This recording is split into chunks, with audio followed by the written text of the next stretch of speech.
Hello, may I know your full name please? My name is Prachi Vitora. And what can I call you? You may call me by my first name Prachi. Okay. Prachi, let's start the speaking test with part 1. Note that your answers are being recorded. The topic that we will be discussing is entertainment.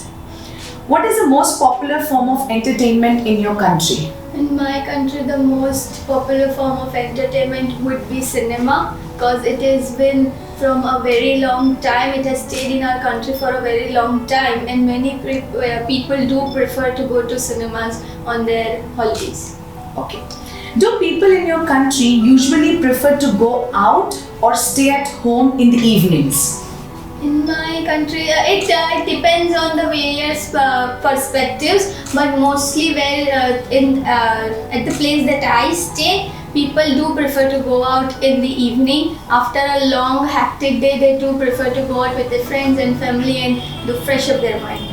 And what do you do? I also do the same. I also, after my work, I go out with my friend or my family. I enjoy my 1 hour there, and then I come back home. So do you go with your friends or you usually go with your family members? I usually do go with my friends. Okay. Why do you think that successful entertainers are often paid so much?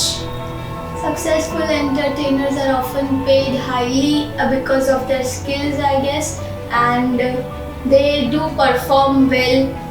They are loved by the public, and that's why their faces are shown more, and so they are paid more. Okay. How popular is watching sport in your country as a form of entertainment? Watching sport is a very big form of entertainment in my country. Cricket is a very famous sport which is seen by a lot of people in my country. Okay. That is the end of part 1. Let's move on to part 2.